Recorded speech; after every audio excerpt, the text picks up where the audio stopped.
Well, good evening, everyone, and welcome to the Brian Crombie Radio Hour on Saga 960. So Cheryl Gouchou has joined me on this show before, and she's introduced me to someone who she thinks really is a game changer in regards to fitness and attitude and nutrition and emotional self-help. And so she wanted me to meet Tosca Reno, who is someone who we're going to learn a lot more about, and Cheryl is going to introduce her. Cheryl, tell us a little bit about your friend, please. Well, I met Tosca because as being a makeup artist, I was meeting her to do her makeup for a photo shoot. And I've known Tosca's reputation for a long time as like a fitness guru and really a public speaker. She's such a great advocate for women's health.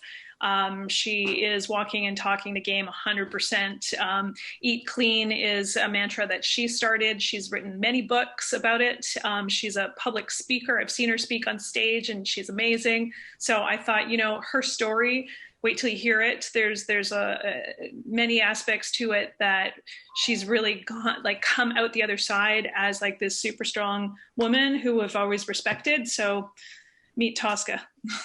Tosca. My pleasure. Thank you so much for joining us. So you've written numerous books. Tell me, how many books have you written? 17. 17 books. Yes. And all on nutrition and fitness? Yes, exactly. All in the eat clean genre, and have become a New York Times bestselling author in the process. And basically Cheryl's right. My mantra is to serve women and men in such a way as to teach them how to eat clean so they can advocate and become well for themselves. What do you mean by eat clean? So eating clean is a lifestyle way of eating and managing weight where you are consuming foods that are minimally processed, as whole as possible, well sourced, meaning understanding where they come from, preferably organic, but not always, and properly prepared. Minimally processed means you don't want the added sugar, you don't want the refined carbohydrate. It's basically food as whole as you can get it. And it's a way to eat that helps you manage blood sugar, and blood sugar is the connection between weight gain and weight loss, because unsteady levels of blood sugar are what cause the problems. That's interesting. And it's something that I'm very interested in because I've got my own challenges in that regard that I'll tell you a little bit about. And then you told me that you're currently really focused on emotional self-care as well. Tell me about that, please. The emotional self-care piece is part of a three-pronged approach to wellness, according to the World Health Organization, which says that in order to be completely well, that's not just being disease-free. What it means is you need to be pursuing organically, dynamically every day, eating clean, nutrition, exercise, physical movement, and emotional self-care, meaning self-regulation, the understanding of your emotions and their impact on your well-being. So I really worry that during the last couple of months, so many people have been self-isolated, socially distanced from their friends, their family, other people, that one of the things that we haven't been paying as much attention to as we should is emotional self-care. Do you agree? I would agree. And I would say that would be true whether we were in a quarantine, in a pandemic or not. And, think about the United States, our neighbors to the south who are dealing with massive fluctuations in racial discretion and the elections and all of the drama that's going on there. So it's really easy to overlook taking care of your head, heart space, just because there's a lot of distraction and noise, and people just tend to live in the fear that they know because that's more comfortable than the pleasure that they don't know about. They can't imagine a future without pain. I haven't heard head heart space before. What do you mean by that? Well, my heart and my head are connected. From every thought that you think, something is born, and that thought can take you to building the most beautiful skyscraper, to creating a book, to creating beautiful artistic faces, to the job that you do, Brian, to creating a child, to whatever. So when the head heart space is connected, we know that the energy in the heart drives through emotion how we feel and how we then come out as a person in the world towards others and even towards ourselves. So taking care of the emotional head-heart space is very much like, well, what kind of conversations are you having with yourself? What are you saying to yourself? And then what are you saying to other people? And those thoughts are all born right here and are deeply connected. And we need to be aware that this is happening. I mean, we say things to ourselves that we wouldn't say to our worst enemy. How right? Change that. Yeah. Well, understanding that is dis-ease, right? For every negative attack on yourself through saying something like, I'm fat, and oh gosh, I'm so stupid, and that sort of thing. We're actually attacking ourselves and putting ourselves in a state of emotional dis-ease or disruption. But because the brain doesn't know any different, right? Brain can't tell whether it's true or not. Your brain will start acting on that direction. Oh, Brian said he was stupid. Now, please don't take this out of context, but or somebody said they're fat. Well, oh, you want to be fat? Okay. And then that whole psychological thing steps into place, and you basically are subconsciously executing on the directions you gave yourself. Manifesting a different reality. We're chatting tonight with Tosca Reno and Cheryl Gouchou, who are going to continue to tell us about fitness, about nutrition, about emotional self-help. We're going to take a break for a message and come back in just a minute. Stay with us. Well, welcome back to the Brian Crombie Radio Hour in Saga 960. We're joined again with Cheryl Gouchou, who's introduced us to someone who she thinks very highly of and really encouraged me to interview, Tosca Reno, who is a fitness, nutrition, and emotional self-care expert. She's written numerous different books. I think she said 17, was it? Yes. 17 books, New York Times bestseller. So it's going to be interesting. But Cheryl, you thought it was really important for me to meet Tosca, your friend. Tell me why. Why were you so impressed with Tosca? The first time I met Tosca, I was actually a swimwear designer, and she came over to purchase some swimwear for a photo shoot that she was doing. And Tosca is, I think you might be 10 years older than me. I'm not sure now, but 61. Yeah, she's in great shape today, and she was in great shape back then. And I was so impressed. And of course, I was a swimwear designer, so I saw, her body, and I thought, wow, she's doing something right. and then I learned about what Tosca was all about and what she was doing at the time, and how she was part of Oxygen magazine, and she was a health and fitness guru expert. She was actually working out herself and doing. So she's a very impressive woman, and she'd been through a lot since then, which I will let you talk to her about, but she's had quite an incredible journey. And we're friends. Yeah. So Tosca, maybe I can turn back to you then and ask you, why did you get into nutrition and fitness? What was it that motivated you? Good question. I was at the age of 38, so 20 some years ago, I was obese. I weighed 204 pounds. What? Very, very unwell. Yes. You weighed 204 pounds? Yes, sir. Yes. And Cheryl's seen me in a bathing suit, so I saw her when she was skinny, so that was, I didn't see in that stage, but no. However, I made a decision to get lean, and just at the time in my life where, what they say, right? When the student is ready, the teacher will come. I was kind of discovered by Robert Kennedy, who at the time, and I didn't know this, had these massive bodybuilding and fitness magazines. And he basically issued me a challenge, and he said, I'm going to train you, and you're going to compete in bodybuilding, and you're going to do this and this and this, and you're going to eat clean, and, wham, bam. And at the age of 42, I'm standing on stage in Vegas in stripper heels and a bikini that has to be glued on with surgical glue. Competing in my first physique contest. I'm like, oh my gosh. So I had a complete sorry. So at 42, you were competing. When was it you were, how many years earlier were you 204 pounds? It was around being 37, 38, 39. So in 5 years, 3 to 5 years, you went through this transformation. No, the transformation was really only 2 years. It took it. So really from the time I was 39 to 40, I began to, get fit and weightlift and so on with Robert under his coaching. It takes a long time to get ready to compete. So that was another whole thing, because you have to learn how to, pose, and you have to learn how to walk in your stripper shoes and all the fun stuff. But what the journey taught me was so important, because I learned that I could sculpt my body in such a way as to make it lean, so I could exchange fatty tissue for muscle tissue, and that would drive my metabolic rate. The other thing I learned was how to nourish myself. So I learned how to eat clean during that bodybuilding period. And it was just, that was it. That was the catalyst for everything that came afterwards. What caused the 204-pound obesity? Being in a domestically abusive relationship with my first husband, the father of my children. Yeah. And so you put the weight on during that relationship? Ate my feelings, ate my emotions. You see the point I made about the emotional self-care, the head-heart space. If you're not in a good space, it will manifest somewhere, and the body doesn't lie.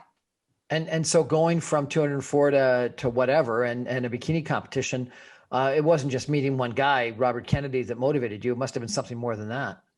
I wanted to do well for my children.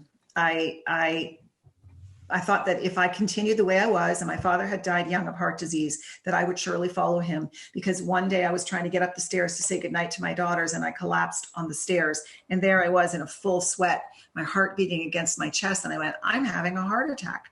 I am 38 years old. I'm having a heart attack. And that right there scared me straight. What happened to the relationship, the abusive relationship? Did that obviously die? I left. Yeah, I voted for myself. I walked out. During that same couple of year transformation?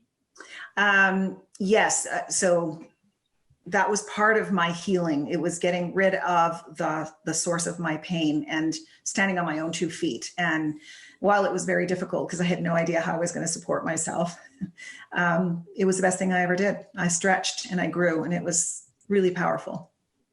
And how did you do? One of the things, Brian, can I just tell you something just about the book that when I was reading about your Eat Clean book, is it's a big part of it is your mindset. Yeah. And your mindset is also how you grew up. And so the way we think about food and our relationship to food and how we deal with it through good and bad is something we don't even pay attention to. It's like a mindless way that we eat sometimes. It becomes subconscious, and you pick up all the cues from the way your mother ate. Well, my mother used to eat chocolate X-Lax to lose weight, or she would throw up, and she would keep us on very, very strict diet. So there was a time that I was way too skinny.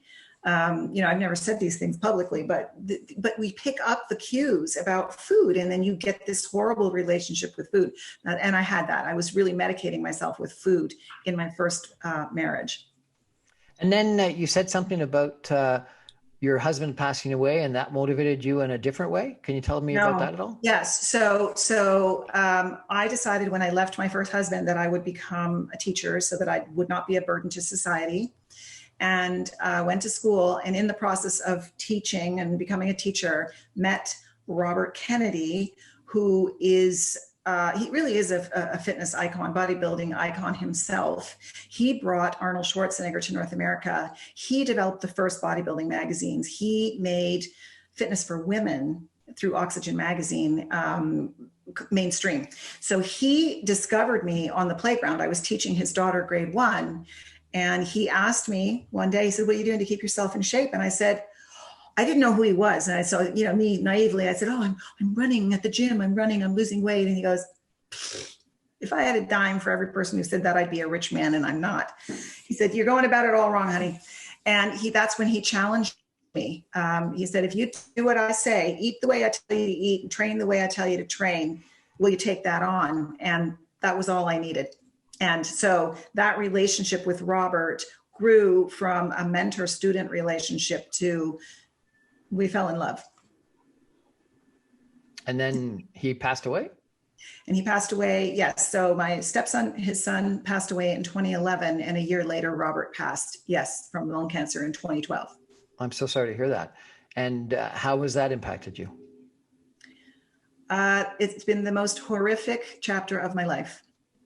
Horrific. The cancer was a surprise. The ensuing bankruptcy a year later was another surprise. His business had been insolvent. And because I had taken over and I needed to know where the money was, I did a forensic accounting with the help of Deloitte. And we discovered that, I had to declare bankruptcy on his business. So there was no money, and he was not one for estate planning. So there was no money, and he leveraged our home completely against the bank. So there was no money. And he had also, borrowed all the earnings from my books, because I had sold in a 5-year period 3.5 million copies of my books worldwide. And you can do a little bit of math on that. Anyway, there was no money. So these have been the toughest years of my life. Dragged my family through the mud. And I've really had to look at myself in the mirror and do a very deep introspection on what are these lessons for me? And Brian, it would be very easy to go down the path of, I'm just going to drink myself stupid, because that would be great.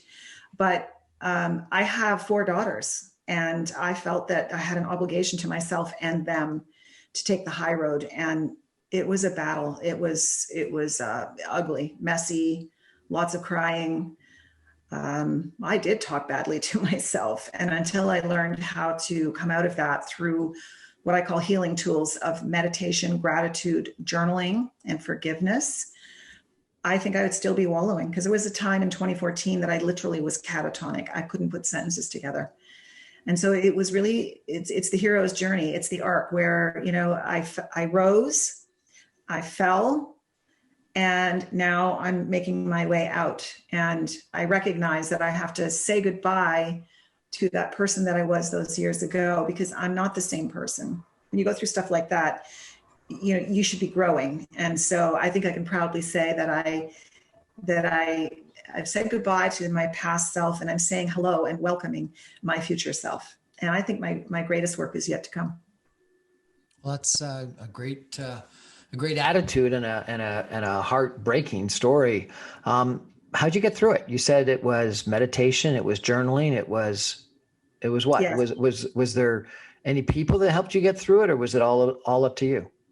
Well, once again, I became a student of emotional self-care, and I knew nothing about it. So yes, I give credit to my daughter, who Cheryl has met, Dr. Rachel Cordetti, who helped me with the part about meditating. And then I have a spiritual teacher. Her name is Angelica Tischler from Yoga One Wellness, and she taught me how to get my head back into my body. I was floating out there somewhere. So connecting with myself again, and then making sense of my story, reframing the events, and learning that those events ultimately happened for me, not to me. And that should I choose to step in the right direction and, embrace the light, that I would be able to find my way out. And, I made myself a student of personal growth, studying with Benjamin Hardy, willpower doesn't work, and personality isn't permanent, and just learning about myself. Went to Hawaii for a month last year or actually this year before the quarantine, to go on a spiritual journey for myself, and really just be willing to face the darkness inside of myself that I needed to look at, so that I could come out and be of service to others. What do you mean those events happened for you, not to you? So trauma has been, PTSD and so on, has been described as remaining stuck in the trauma and reliving the events over and over and over again, so that you are essentially frozen. And what I learned through studying is that, how do we put this? That you can reframe events, that they have showed up in your life for a reason. And that, the death of a loved one, even though he was the love of my life, can serve me in some way. The death of a child, a brain injured, it was Robert's son, but I raised his son because Robert's first wife took her life. So I was mother to Braden in his wheelchair, taught him how to eat off of a spoon and so on. But all of these things have taught me, these people are here as my teachers, and I would do them a great disservice if I did not take their lessons, right? So Braden couldn't run on his own. And every time I run or work out or go somewhere with my physical body and make it move, I do it because I can. And because what an abomination if I couldn't and just sit on my butt. Braden couldn't do it. I'm doing this for all the people who can't move. And Robert's passing, it taught me so much about myself, the resilience that I didn't know I had, learning how to do all these things like meditating and coming closer to my audience in a way that's really raw and authentic. It's lovely to be on the cover of a magazine, sure, but can anybody really touch you? I'm more than just a photograph. I'm my heart and my soul. And my audience now feels this. And people are in a lot of pain, but not just COVID. They're in a lot of pain. I get the stories. And I think that it's easier for people to relate to me because I've had so many heartaches. And so I feel like that's the lesson. That's the happening for me, not to me. I don't want to be a victim. I want to be my best self yet. I'm going to chase that. And you said something about the light and that you wanted to be the light. What do you mean by that? Well, our body is basically a vehicle, a housing for a message of love and light. That's what we're here for. That's the purpose of every human being on this planet, is to be a message of love and light. And when I treat my body in the way that I've learned how to, through eating clean, exercise, and emotional self-care, connecting with beautiful people like Cheryl and yourself, surrounding yourself with those who are going to help you and lift you, I can be light. Then I share that light with others and they can touch that. And there's a way to think about that, which is that in light, you vibrate at a much higher level and you can draw people to you with that vibrant energy. If we're vibrating at low level energy, think shame, war, darkness, evil, sin, you're not drawing anybody to you. Life is dark and miserable. And I would much rather live in light. So I treat my body with high level energetic foods, clean foods. I treat myself with high level thinking, high level education, reading books that change my mind, meditating so that I can actually have a biochemical experience in my body that brings me to light. We're chatting tonight with Tosca Reno about her books and also, frankly, an unbelievable story that she's just shared with us that obviously must have been something to go through. We're going to take a break and come back more with Cheryl Gouchou and Tosca Reno in just a minute. Stay with us.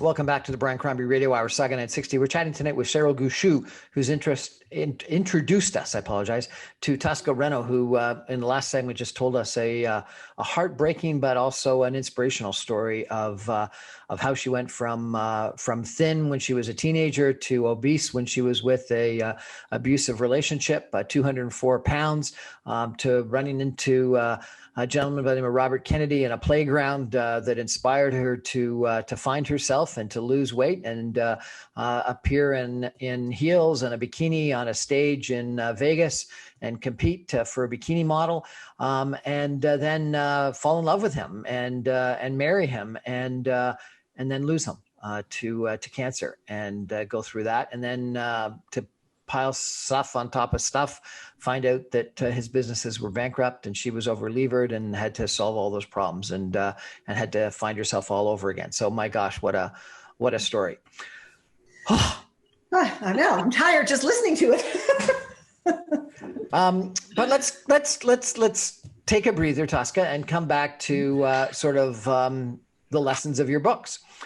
So maybe I can make it personal for a second. So I have been told that my cholesterol is too high. I'm a heart attack waiting to happen, that I've got to get fit. I got to lose a little bit of weight, and I've got to get my blood sugar level down, and I got to eat better and exercise more, blah, blah, blah. Tell me what I should be doing, and what do your books say about all this? First of all, acknowledge exactly where you are, because there is an emotional component to how you you or anybody gets to where they get to, right? Whether you're obese like I was, or, verging on some sort of illness. And that's an important piece to accept and acknowledge, and to say it with love. And in other words, I forgive myself for what I've done to my body. And I intend to make this better. I'm going to heal. So beginning with some conversation like that. And then getting to the practical aspect. Cheryl and I were just talking about this while you were on break, and remembering this basic rule, 80-10-10. So it's 80% nutrition, 80% what you put in your mouth is what you'll look like. So if you're eating a bag of chips every night, you're going to look like a bag of chips ultimately. 10% is exercise, and 10% is genetics. And the good news is we can override genetics these days with epigenetic nutrition. So it's remarkable. So knowing that rule, that the greatest... Tell us the rule again, please. 80-10-10. So I call it the Body Beautiful formula, 80-10-10. 80% nutrition, eating clean, 10% exercise, very important, and 10% genetics. Really? It's only 10% exercise? That's surprising. You cannot outrun a bad diet. You just can't. You can't outrun a bad diet. It's a great line. No. You can't outrun a bad diet. So what you're going to focus on, the backbone of eating clean, is a very simple thing. Protein, not eggs, but protein. And most people are underserved in consuming enough protein. But if you simply adding the right amount of protein to 5 to 6 smaller meals spaced out over every 3 hours over the course of your waking day will put you in a state of thermogenesis. Thermogenesis means fat burning, because protein is very difficult to digest. It's the hardest macronutrient to break down. And people joke and call it meat sweats. Well, basically, you're working super hard to break down protein, because the body has to rip it apart into 22 amino acids. Okay, so the backbone of eating clean is eating small amounts of protein every 3 hours over the course of your waking day. So you're having about 5 to 6 meals. You're also combining protein with complex carbohydrate, mostly from leafy greens and vegetables, very minimal fruit, berries, apples, pears, not a lot. And you're having healthy fat. I absolutely think the greatest crime that's been visited on modern man is when we vilified fat, because fat is actually good, especially if you make impeccable choices about your fat. So I'm talking about pumpkin seed oil, olive oil, avocado oil, grass-fed butter. I'm even talking about, marrow bones and eating the fat out of the marrow bones, avocado, hemp seeds, nut butters, nuts, etc. But we need to be impeccable when we make our choices about fat, because fat concentrates toxins in your body, mine, everybody, the animal, whatever you're going to eat. So we want to make sure that we're choosing very good quality fats.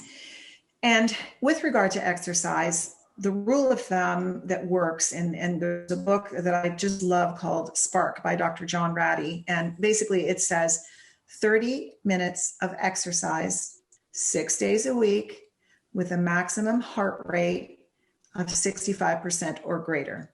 And that's going to be different for everybody. But the point of it is that actually is more effective, or as effective as Prozac. So movement is medicine in the very real sense of the word. So anybody listening who's struggling with anxiety and depression, first of all, clean up your diet, get the sugar out. We can talk more about that. Eat clean foods, then move your body. We were designed to move. The human being is actually a much happier individual and much more productive when we're exercising. So get outside. Now, 65% max heart rate is different for a person who weighs 250 pounds versus a person who weighs 98 pounds. But you need to be almost short of breath. You need to be almost that you can't speak. That's the level you're exercising at. For the full half hour? Yes, sir. Well, and you can do hits. I find hits are what I call high value exercise, because you're not in steady state. So I'm not asking you to be in steady state. I'm just asking you to keep your heart rate up.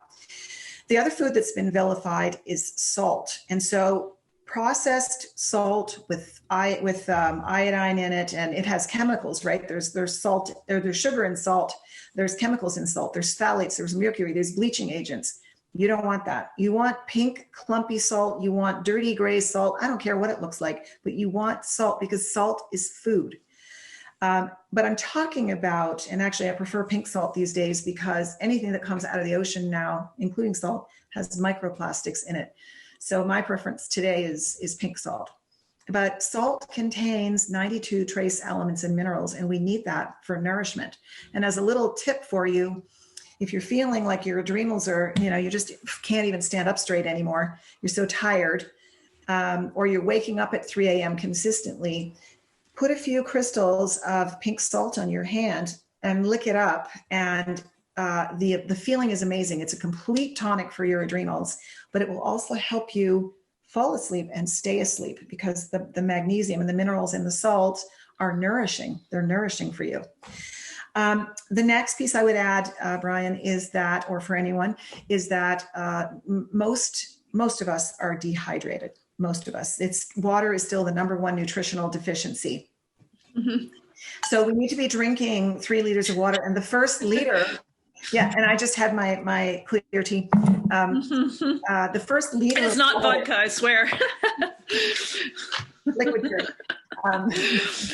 The first liter of your, what am I going to say here? Water, if you can do it to help you really lose weight and flush everything out of your body, should happen within the first hour of rising before anything else goes in. Water goes in, stuff comes out.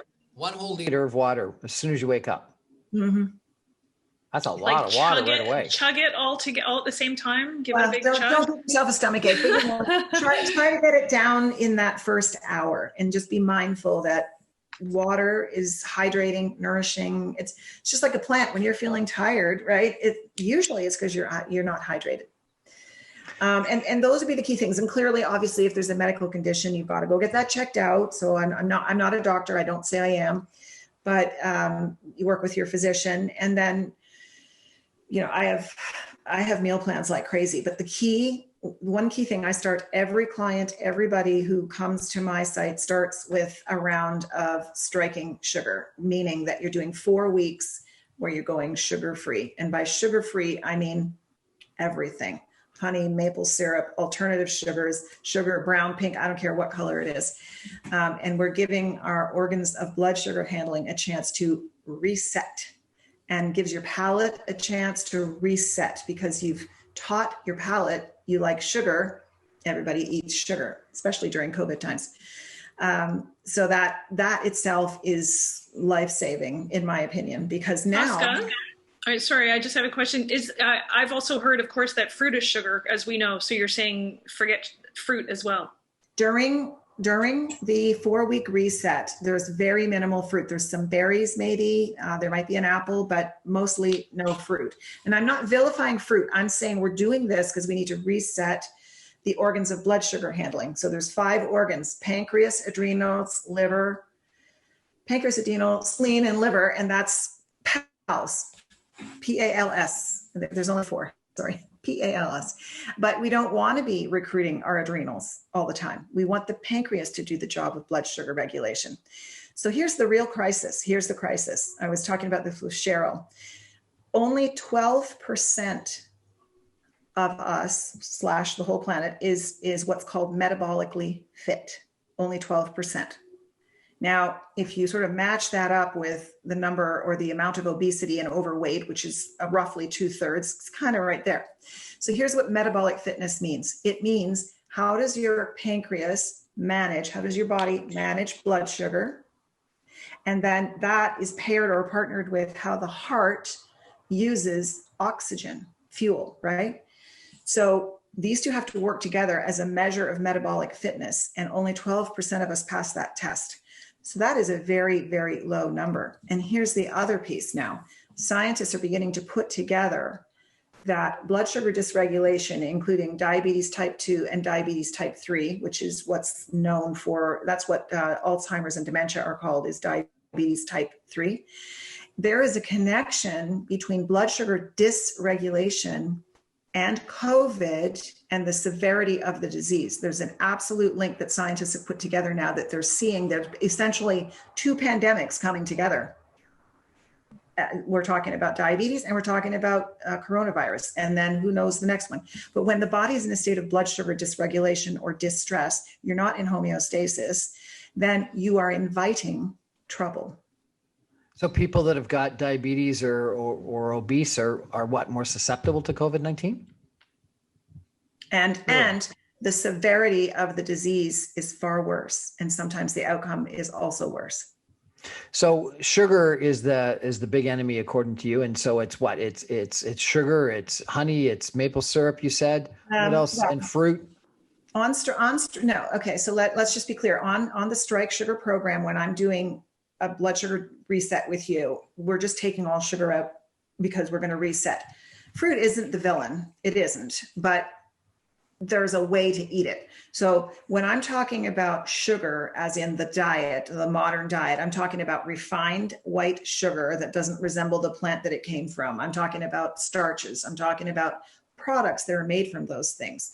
You know, cakes, cookies, candies, cereals, breads. Subway recently in the UK was charged, they can't call their sandwich bread because it doesn't have enough of the right ingredients to be called bread. It has more sugar than flour. What about wine? And wine is sugar also. So no, don't say that, please. So if you're doing the Strike Sugar program, you're not having wine, but of course you can have wine, but there's a way to drink the wine. So here's the way to drink the wine. Always have a handful of walnuts with it.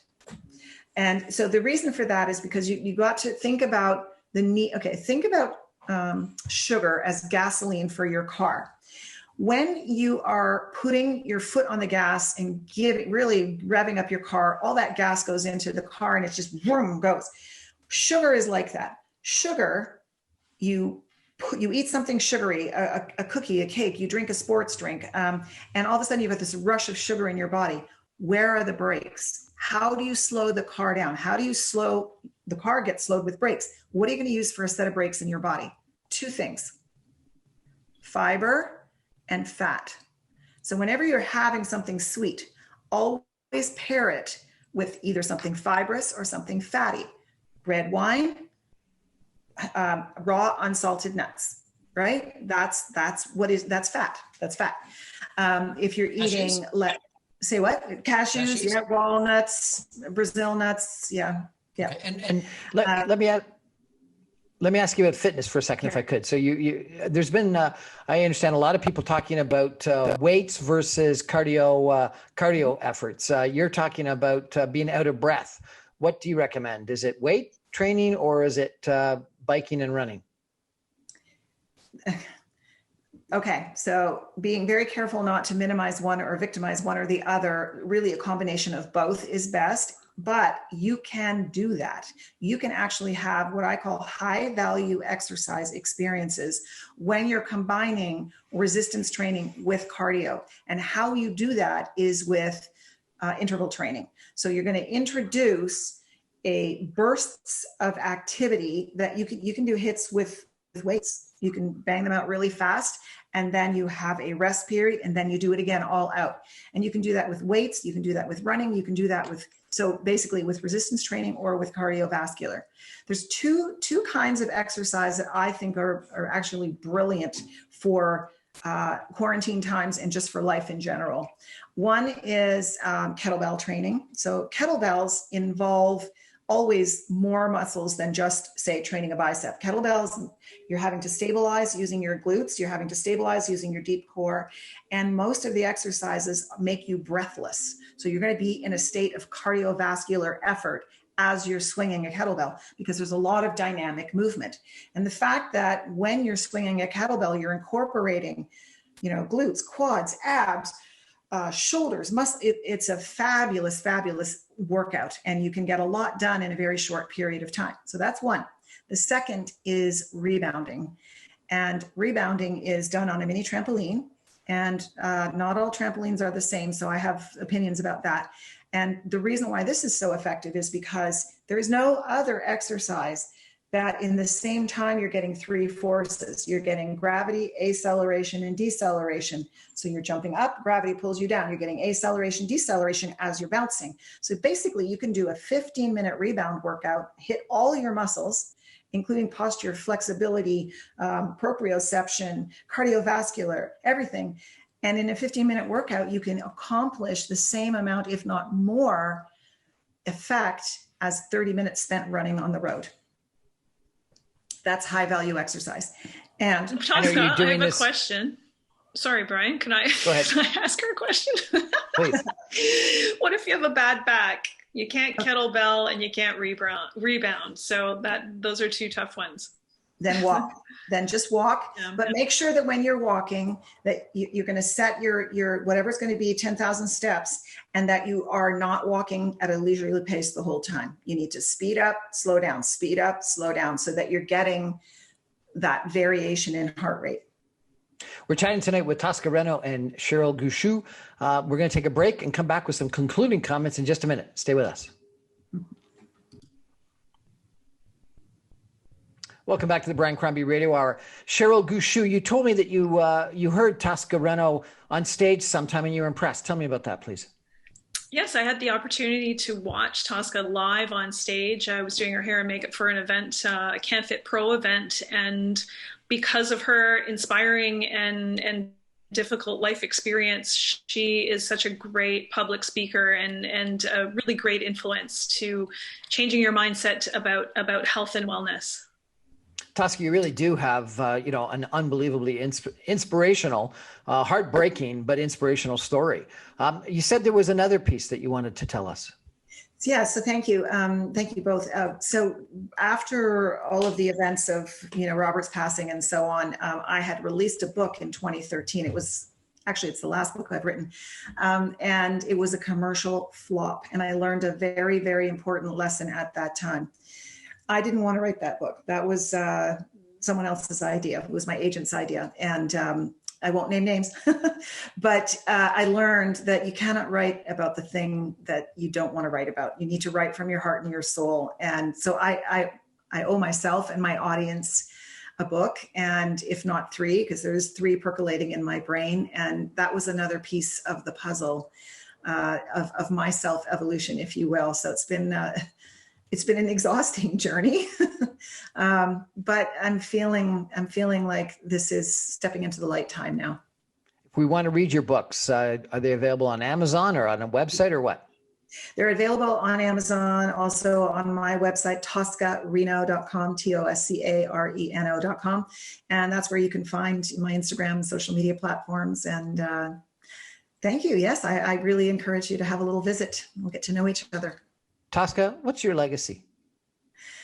My legacy is to leave the world in a better place by teaching men and women to eat clean so they can save their lives and become well. Well, I'm going to check out your website and probably get one of your books. And I don't know, I don't know if I can give up red wine though. I'm going to have to buy a bunch of walnuts, let me tell you. Well, listen, let's just agree that you're going to have the walnuts with the wine, and that if you do just strike sugar, that you might just park the wine for a few weeks and then see how you feel. Cheryl Gouchou, thank you so much for introducing us to Tosca Reno, and thank you both for joining us tonight on the Brian Crombie Radio Hour. Really appreciate it. Fascinating, heartbreaking, and at the same time inspirational. Thank you so much. Thank you so much for this opportunity. Thank you, Cheryl, and thank you, Brian. Thank you both. Nice chatting. Good night, everybody.